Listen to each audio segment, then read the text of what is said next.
El papel de la prensa. ¿Irá preso Mañeto? La historia de Papel Prensa es indisoluble del genocidio cometido en la Argentina y el cómplice rol de los medios. Aquí, hoy, en este lugar, se inaugura la planta productora de papel para diarios Papel Prensa Sociedad Anónima. En septiembre de 1978, Bartolomé Luis Mitre, hijo de la Nación, y Ernestina Herrera de Noble inauguraban junto al represor Jorge Rafael Videla la empresa Papel Prensa. El presidente de la Nación, junto a autoridades de la empresa, procede a cortar la cinta con los colores nacionales. De esta manera, queda aquí inaugurada una planta de Papel Prensa. Que el papel que salga de la fábrica y sobre el que ha de escribirse la historia a medida que transcurre, quede asociado a su nombre. Esas inscripciones suelen ser más duraderas que el bronce. Muchas gracias. La firma en la editorial es de Ernestina Herrera de Noble, directora Ernestina Herrera de Noble, y va el título con el compromiso nacional. Se impuso el orden, se restableció la confianza en el ámbito interno y en el ámbito internacional. Pero como ha dicho el presidente Videla, con claridad y cierto apremio indicativo, hoy 24 de marzo de 1977, la subversión armada está derrotada y dispersa, el triunfo del orden no pudo ser más amplio. A horas del informe sobre Papel Prensa, la estrategia del acorralado Héctor Mañeto, utilizando medios propios y afines, parece ser embestir contra Lidia Papaleo. Mitre y Mañeto pueden ir presos. Se agrega el caso de los hijos de Ernestina. Digo, ¿cuál va a ser la actitud de tanto colega de Clarín en este sentido? Carta clave en el conflicto Papel Prensa. Lidia Papaleo rompió el silencio. Y yo con Mañeto de Clarín, en otra parte, donde coloquialmente me aseguró, firme o le costará la vida de su hija y la suya. No había chances. Mi hermana, que fue torturada, violada, lo dijo siempre, prefería la mirada de los torturadores que le habían hecho eso a la mirada de Mañeto negociando Papel Prensa. Estamos hablando de cosas pesadas. ¿Usted cree que además la intención es ver a Mañeto preso? Sí. Sobre eso ustedes van a ver una historia totalmente irreal mañana. Una supuesta complicidad de empresarios de los diarios con la detención y tortura de Lidia Papaleo de Greiber. Lo que está haciendo Cristina inicia el camino de una especie de terrorismo de Estado. Lo que está haciendo Cristina inicia el camino de una especie de terrorismo de Estado. Prefería la mirada de los torturadores que le habían hecho eso a la mirada de Mañeto negociando Papel Prensa. Según se anuncia, el martes próximo, la presidenta presentaría el relato de la historia oficial de Papel Prensa en público. ¿La historia oficial? La historia oficial, sí, efectivamente. Es la historia del gobierno. Ellos han construido... Sí. Después han construido un relato. Han construido un relato. Bueno, se dieron cuenta que había que inventar un relato. Ok. Bueno, se dieron cuenta que había que inventar un relato. Ok. El gobierno cree que tomando el control, si controlamos, bueno, Papel Prensa, si le sacamos Papel Prensa a Clarín y Nación, vamos a volcar a la gente a favor nuestro. No es al revés. Me parece que hay que volver, sin desconocer este tema, al eje principal y que es evidentemente Lidia Papaleo. Y en realidad uno siempre se pregunta cosas y dice, bueno, ¿y esta mujer estará exagerando en función de obtener un rédito? Y yo les digo una cosa. Yo repasé lo que uno mismo ha vivido y lo que han vivido tantísimos otros cuando llega la hora de declarar en un juicio y nadie miente. Y no hay ningún juez federal en la Argentina, piense lo que piense, que crea que un sobreviviente de un campo de concentración que fue humillado, como fue humillada esta mujer, va a ir a mentirle a la sociedad. Por si falta hiciera, surge una pregunta inevitable para los defensores de Mañeto. Estela de Carlotto, ¿miente? Hay denuncias ciertas en Abuelas de que estos chicos que tienen la señora Herrera de Noble, que pueden ser hijos de desaparecidos. Fuimos a Clarín, nos recibió Mañeto. Él nos dice que él sabía los nombres de las madres que abandonaron a estos chicos. Nosotros dijimos, bárbaro, díganos, hacemos toda la averiguación, Santas Pascuas.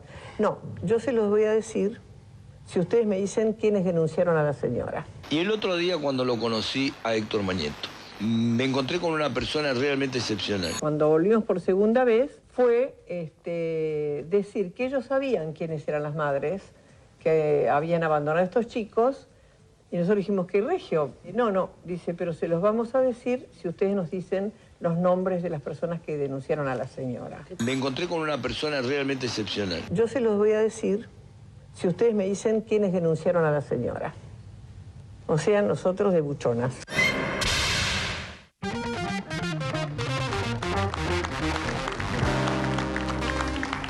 Bueno, ahí estaba Jorge Lanata cuando todavía le creía a Estela de Carlotto, ¿no?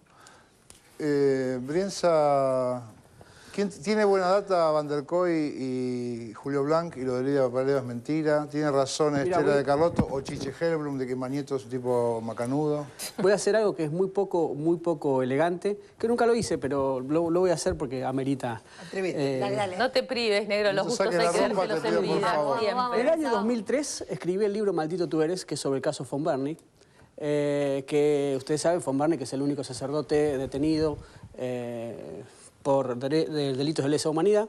Y en el capítulo 3, yo lo entrevisté a Osvaldo Papaleo, y en el capítulo 3, estoy hablando del año 2003, apenas los Kirchner apenas habían asumido, Papaleo me contó la misma historia que cuenta acá.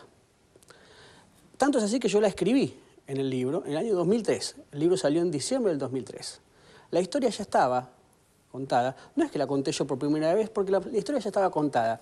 ¿Saben quién había contado la historia de Papel Prensa antes que toda la explosión que tuvo ahora? Dos periodistas que vale la pena reivindicar porque eran miembros de Clarín. Eran miembros del staff y además eran coroneles de Clarín en aquel momento. La historia del traspaso de Papel Prensa está en el libro El dictador de María Seoane y de Vicente Muleiro. Ese libro fue escrito antes de la asunción de los Kirchner, porque yo lo utilicé como fuente también en el año 2003, por lo tanto el libro es del 2002-2003. Es interesante entonces, a mí me parece que tanto Elisa Carrió como Van der Koy como Blanc deberían leer a esos periodistas que escribieron ya hace mucho tiempo este discurso, como ellos llaman, esa historia inventada, y esta historia que parece que es más real que lo que ellos quieren inventar Lo que figura en ese libro es la historia de Lidia Papaleo. Uno puede opinar, y yo respeto la opinión de cualquiera acerca de un montón de temas, el que vos quieras, pero el caso de Van der Koy y de Blanc, recién están poniendo en tela de juicio una mujer que fue violada y torturada. Entonces, de esta manera me parece que el título que yo le pondría es de poco hombre, y a ellos no les importa, pero merecen todo mi desprecio el hecho de vos podés opinar lo que quieras acerca de cualquier tema porque todos somos libres de hacerlo, pero poner en tela de juicio a una mujer que fue violada y torturada como que es un invento, la verdad que me parece de poco hombre. Yo de verdad a veces pienso cuál es el límite de la obediencia debida del periodista en un multimedio como Clarín, por ejemplo, ¿no? Bueno, todavía no lo conocemos. Me parece que no existe. Claro. Me parece que no existe, ¿no? ¿Hasta dónde sos capaz de ser servil?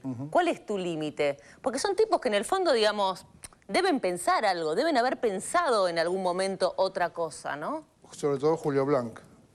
¿Tito Nena? Sí, a ver. En esto uno se siente muy mal porque atrás de esto hay un negociado sangriento, es decir, es la sangre de una mujer, en este caso, es la sangre de muchos compañeros que han dejado su vida y en donde han negociado desde el empresariado, desde el lugar del poder de los medios de comunicación que hoy, como recién hablábamos acá, no sabemos qué van a decir mañana acerca de Mauricio Macri.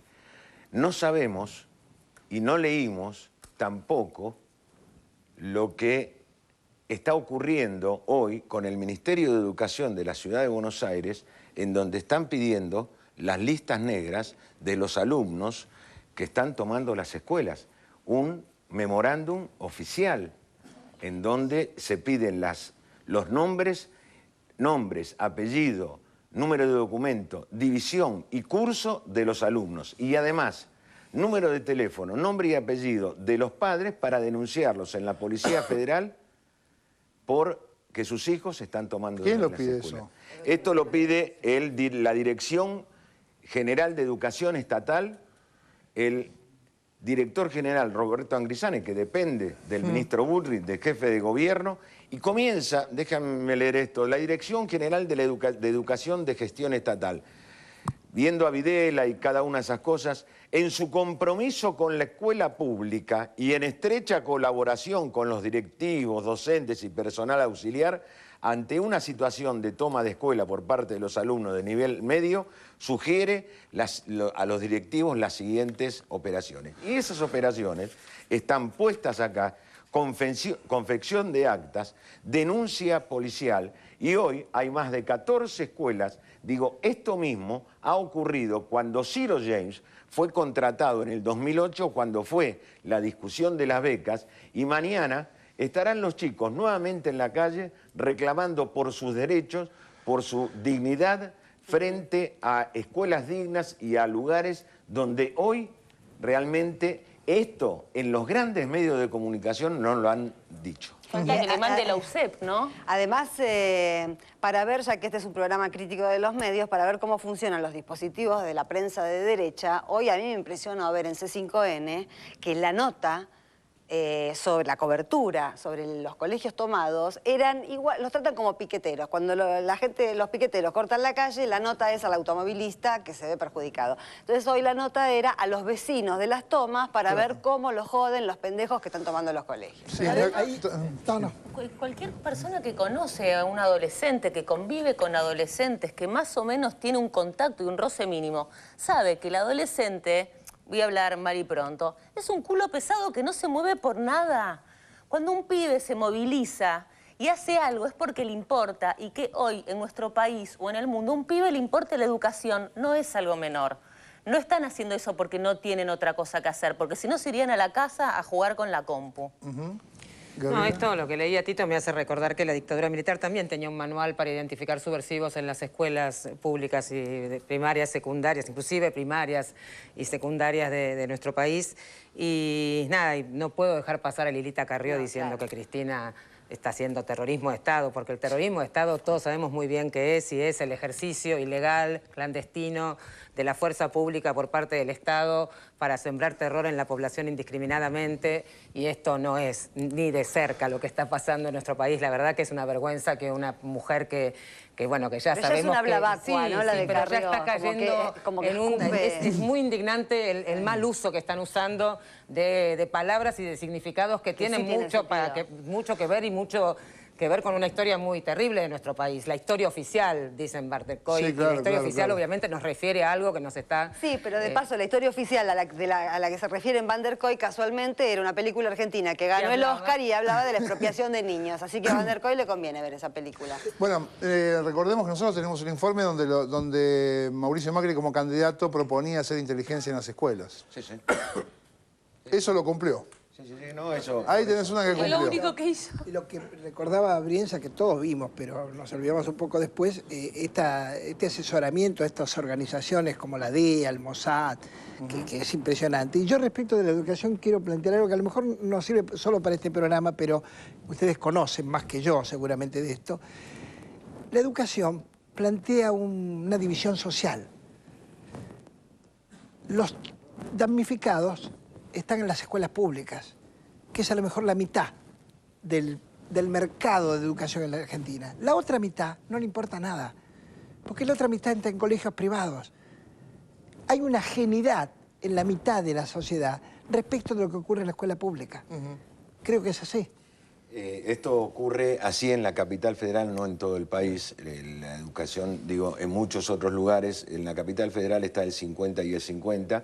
Y creo que es importante también plantear a la educación como un derecho social y no como un servicio. Claro. Digo, claro. Y en esto, Mauricio Macri hoy lo está planteando como un servicio transable entre los empresarios de la educación privada. Por eso, este año ha aumentado el subsidio a las escuelas privadas por encima del aumento del presupuesto en educación pública, que es uno de los más bajos. De los 5 últimos está el del gobierno de la Ciudad de Buenos Aires, que tiene el mayor PBI que en todo el país. Tiene casi 10 puntos menos el presupuesto porteño que el de casi todos los distritos. Menos que el de provincia, tiene bueno, 26 pero hay otras puntos. muchas cosas.